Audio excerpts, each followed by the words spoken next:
네, 중국이 주도한 아시아인프라투자은행의 우리도 참여 의사를 공식적으로 밝혔죠. 그뿐만 아니라 독일을 비롯해서 브라질까지 브릭스 국가들도 참여가 소속들이 이루어질 것으로 예상되고 있습니다. 기대감이 많이 모아지고 있어요. 맞습니다. 이를 통해서 아시아인프라투자은행의 총 44개 국가가 착륙국으로 현재 설정이 될 것으로 예상이 되고 있는데요. 중국을 비롯해서 유럽까지 여기에 뛰어드는 이유는 무엇인지 여기에서 얻을 수 있는 시사점부터 저희가 좀 분석을 해보도록 하겠습니다.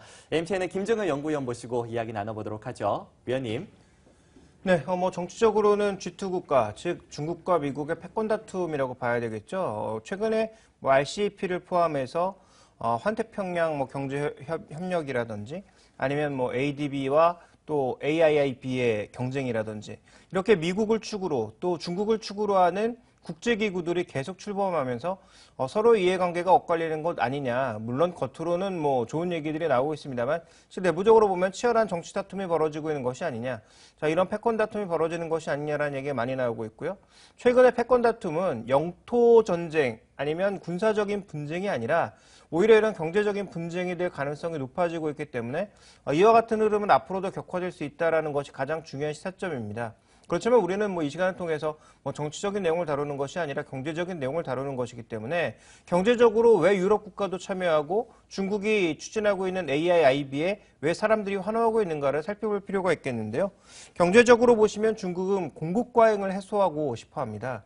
왜냐하면 다 아시겠지만 중국이 그동안 세계 공장 역할을 했는데요. 이 세계 공장 역할을 하기에는 이제 안에서 산업도 너무 공급 과잉에 좀 치달아 있는 상황이고 내부적으로도 이제 경쟁력이 떨어지고 있다. 그래서 구조조정을 하고 있는 그런 상황이죠. 그래서 이 공급 과잉을 해소할 만한 정책적인 타겟책이 필요했는데 이것을 AIIB를 기점으로 해외로 나가기로 한 것이고요. 실제로 이제 유럽이나 주변국들을 살펴보시면 성장이 굉장히 정체되어 있습니다. 그러니까 이런 성장 정체를 풀어낼 수 있는 타겟책이 필요했는데 돈을 쏟아부어 봤더니 효과가 없었던 거죠. 그래서 실질적으로 투자하고 소비하는 것만이 수요를 이끌어낼 수 있다는 측면에서 중국이 이끌어지는 수요에는 적극적으로 부응하고 있다고 봐야 됩니다. 준비된 그림을 보시면 지난번에도 한번 보여드린 그림입니다만 중국의 1대1로 정책, 그 신실크로드 정책에 보시면 유럽 쪽으로 지나가는 그 전체적인 철로라든지 아니면 해양, 이게 이제 그리스를 중심으로 벌어지고 있는 상황이거든요. 그래서 이런 흐름들을 놓고 봤을 때 우리가 중요하게 체크해 봐야 될 것은 이 중앙아시아의 낙후된 인프라 투자가 굉장히 많이 나타날 가능성이 있다는 거죠.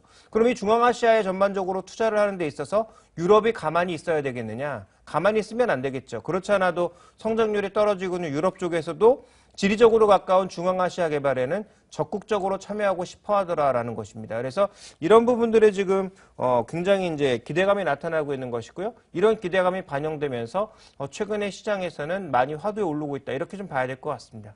네, 일단 중국에서 대외적인 여건이 안정적이고 평화롭게 흘러가길 바란다는 만큼 중국 내부적인 공급 과잉 우려를 해소하기 위해서 실크로드를 통한 대외적인 확장을 바라고 있는 분위기입니다. 자, 그와 함께 한국도 지난주에 공식적으로 참여 입장을 밝혔는데요. 네. 건설주들 중심으로 또 수혜가 예상이 되고 있죠. 어떻게 보시나요, 위원님? 네, 굉장히 장기적인 그런 전망이 될 것 같은데요. 건설주를 따져보기 이전에 우리가 가장 먼저 주목해봐야 될 건 지분 관계입니다. 한국 정부에서도 추가적으로 지분을 많이 얻어낼 수 있도록 노력하겠다라고 했는데요. 그게 노력한다고 되는 건 아니지만 어쨌든 한 국민의 입장에서 또 이런 경제기구 참여 입장에서는 어떻게든 원래 예상했던 5%보다는 조금 많은 지분을 확보하기를 바라고 있는데요. 먼저 이 AIIB 같은 경우에는 중국이 공언을 했습니다.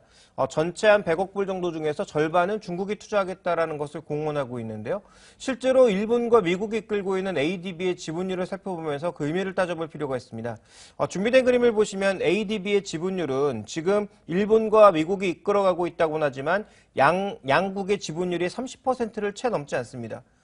이런 국제기구의 관례, 또 IBRD 같은 것들을 살펴봤을 때도 마찬가지인데요. 국제기구의 관례를 살펴봤을 때 과연 중국이 50% 지분을 쉽게 가져갈 수 있느냐. 거기에 지금 러시아라든지 브라질이라든지 영국 이런 세계 유수의 국가들이 참여한 상황에서 중국이 과연 50%의 점유율을 고집할 수 있을 것이냐. 이 부분을 먼저 점검해야 될 것 같습니다. 그래서 중국이 만약에 이 정도의 지분율을 가져가지 못한다면 우리가 어떻게라도 틈새를 얻어서 좀 더 많은 지분율을 확보하는 것이 가장 중요한 포인트입니다. 건설주를 살펴보기 이전에 이게 먼저 가장 중요한 포인트고요. 그 이후에 이제 살펴보시면 실제로 인프라 투자를 했을 때 어떤 산업들이 연관 효과가 높으냐? 당연히 건설 쪽이고요. 그 다음에 이제 산업 생산 뭐 이런 쪽에 그 흐름들이 많고 그 다음이 금융입니다. 실제로 일본이 ADB를 출범시키고 나서 동남아를 장악하는데 가장 중요한 역할을 했던 것은 금융주들이었습니다. 그래서 이런 것들에 대한 흐름이 앞으로 중요해질 가능성이 있다라는 거죠. 그래서 산업별로 살펴봤을 때는 가장 먼저 눈에 들어오는 건 건설이지만 그 다음 우리가 좀 살펴봐야 될 건 뭐 산업기계 쪽이라든지 금융이라든지 이런 주변 연관 산업들에 대해서 관심을 가져볼 필요가 있을 것 같고요. 그 다음 또 하나 어디까지나 예상에 불과하나 2010년도를 100으로 놓고 2050년도까지 아시아 지역의 물동량이 얼마나 늘어나는지 주변 지역들의 물동량이 얼마나 늘어나는지 살펴봤을 때 가장 탄력적으로 증가하는 게 중국, 인도와 아시아입니다. 그것도 거의 7배, 8배 정도가 증가할 것으로 예상을 하고 있거든요.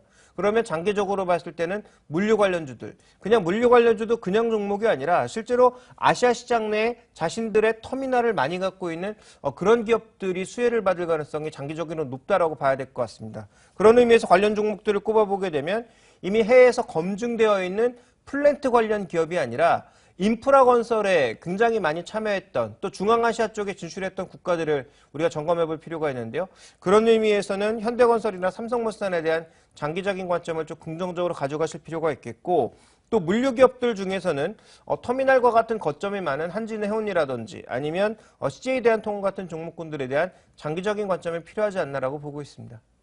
네, 이렇게 AIIB의 국내 참여에 따른 수혜 기업들까지 모두 다 꼽아봤는데요. 미국에서는 여전히 M&A 이슈가 시장을 이끌고 있습니다. 지난 금요일에도 인텔이 알테라를 인수할 것이다라는 소식이 전해지면서 두 종목 모두 다 급등 장세를 보여줬는데요.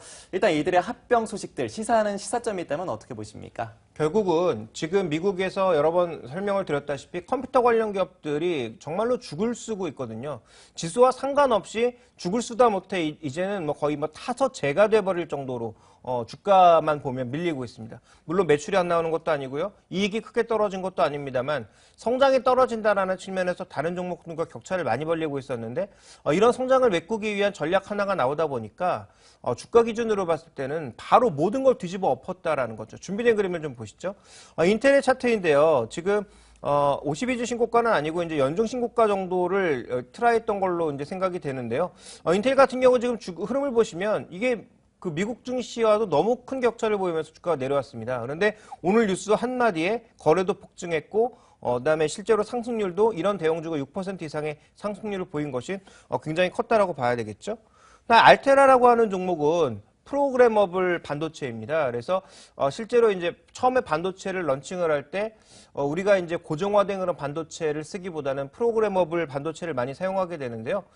이런 회사가 지금 관련 얘기가 나오자마자 바로 신고가에 들어가고 인수가격 정도로 바로 주가가 올라섰다라는 거죠. 물론 이 인수가격까지 올랐기 때문에 관련된 이슈에 따라서 변동성은 커질 수 있겠습니다만 새로운 성장 동력이 부과되는 경우에는 주가가 이렇게 신고가를 보인다라는 것. 가장 중요한 시사점은 미국은 M&A를 통해서 성장 정체를 해소하려고 한다라는 것. 이 부분을 중요하게 생각해 볼 필요가 있겠고요. 이런 알테라의 상승이 알테라의 가장 큰 경쟁자라고 할 수 있는 자일링스의 주가도 크게 끌어올렸고요.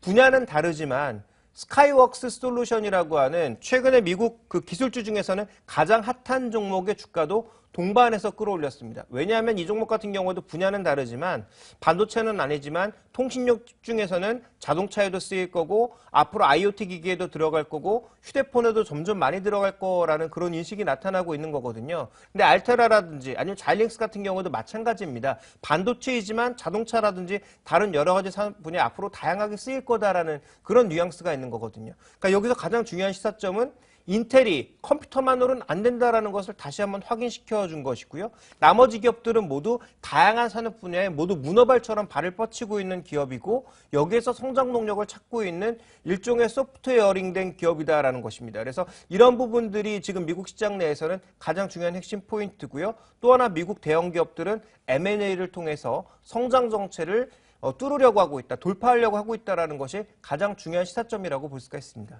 네, 인텔이 알테라 인수를 추진을 하면서 현재 정체되어 있는 구간에서 성장 모멘텀을 찾고 있는 상황입니다. M&A를 통해서 그걸 찾고 있는데 한국도 마찬가지죠. 삼성전자를 중심으로 M&A가 더 활발하게 나타나고 있는데요. 한국 기업들 간에서는 또 어떤 부분에 포커스를 맞춰야 될까요? 네, 삼성전자를 중심으로 봤을 때는 M&A 쪽에 포커스를 맞춰야 되는 것은 맞는데요. 삼성전자가 이미 내부적으로 많은 노력을 했죠. 소프트웨어를 개발해 볼까도 많은 노력을 했고요. 그래서 바다 이어서 지금 타이젠까지 온 거고 여러 가지 노력을 쏟아 부었습니다만 실제로 이런 노력에도 불구하고 경쟁력을 확보하는 게 그렇게 쉽지 않았습니다. 그래서 해외에서 인력도 한번 데려와 보고 자체 개발도 해보고 돈도 투여해보고 M&A도 해봤는데 아직까지 그렇게 눈에 띄는 성과는 나타나지 않고 있거든요. 그래서 얘기 나왔던 블랙베리나 AMD 같은 회사들 인수하면 좋은 부분이 분명히 있습니다. 그렇지만 인수한다고 하더라도 이 회사들의 경쟁력이 이미 많이 떨어진 상태이기 때문에 저는 이런 회사들의 인수 자체보다는 오히려 ARM이라든지 아니면 소프트웨어 기술 기반의 회사를 인수를 해야 기존의 삼성전자의 강력한 하드웨어와 좀 더 시너지 효과를 발휘할 수 있다고 보고 있는데요. 이 얘기는 어차피 우리가 아무리 떠들어봐야 소설에 불과하거든요. 그러면 한마디로 투자 전략상으로는 만약에 너라면 어떻게 할 거냐라고 물어보신다면 저는 여전히 삼성전자에 대해서는 장기 분할 매수 의견은 변함이 없습니다. 그런데 만약에 우리가 흔히 얘기하는 그 AMD라든지 블랙베리 이런 회사를 인수하는 건 플러스 알파 효과가 적은 거죠. 근데 만약에 ARM 같은 회사를 인수한다? 그럼 플러스 알파 효과가 엄청나게 높아지는 겁니다. 그러면 그때는 삼성전자를 장기 분할 매수가 아니라 적극적인 스트롱바이 매수로 가야 되는 거죠. 그래서 저는 기본적으로 삼성전자의 전략은 바뀌지 않는데 삼성전자가 어떤 회사를 인수하느냐 또 그 회사의 성격과 글로벌 경쟁력에 따라서 플러스 알파가 달라질 수 있다. 즉 삼성전자를 편입하는 비중, 편입하는 강도가 달라질 수 있다는 점을 향후 중요한 체크 포인트로 말씀드리겠습니다. 네, 삼성전자가 인수합병을 추진한다면 무조건 주가에는 긍정적일 수 있습니다. 하지만 삼성전자가 상대적으로 취약한 소프트웨어 업계를 인수하게 된다면 그 플러스 알파 요인은 더욱더 클 것이다 라는 분석을 내려주셨네요. 자, 그렇다면 전반적인 이제 시장 전략도 세워봐야겠죠? 네, 본격적인 시장 대응 전략 관련주와 함께 세워보도록 하겠습니다. 오늘 장선 전략 함께 하시죠.